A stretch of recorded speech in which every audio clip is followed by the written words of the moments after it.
Hello everyone, in this video I will be discussing about the third disk scheduling algorithm, that is the scan algorithm. Now in my previous two videos I told you that I will be discussing with you about four disk scheduling algorithms, which are the FCFS, the SSTF, the scan and the C-scan.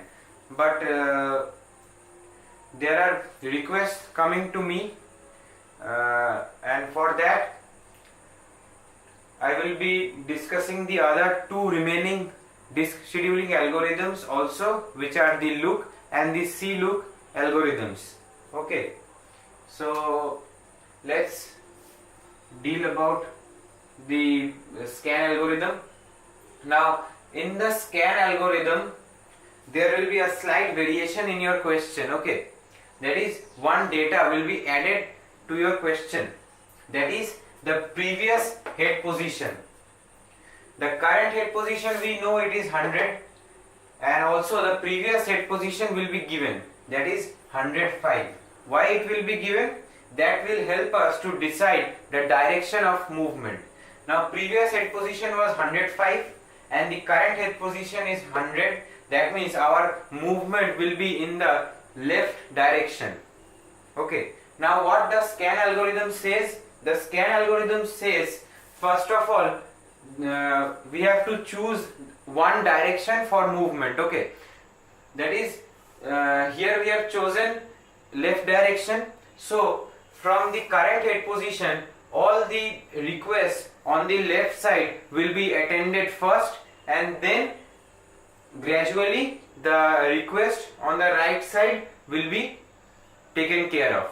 Okay, so let's see how it happens. Now our current head position is 100. Okay, so to its left there is 95, then we have 55, sorry, then we have 50, then we have 40. Now in the scan algorithm there will be a change from rest of the previous two algorithms. Okay, that is, in scan algorithm and in the next three algorithms, once the movement has started, it will cover up to the end of the disk and then it will reverse its direction.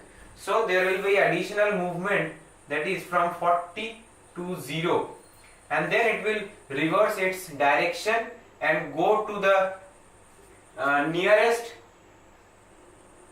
request on the right hand side, that is at 103.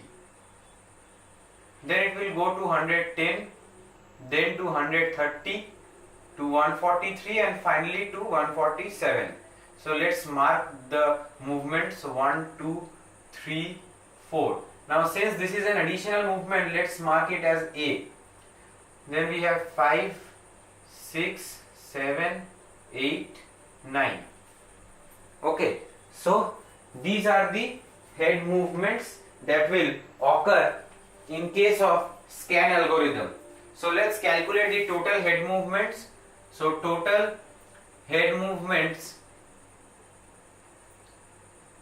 equal to, see here it has moved from 100 to 0, so that means 100, plus it has moved from 0 to 147, so 147, that means 247.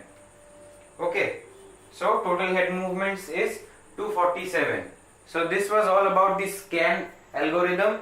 If you have any problem, do let me know through the comment section. If you like the video, then please hit the like button and share the video among your friends. And if you are new to this channel, then please subscribe to my channel. Thank you.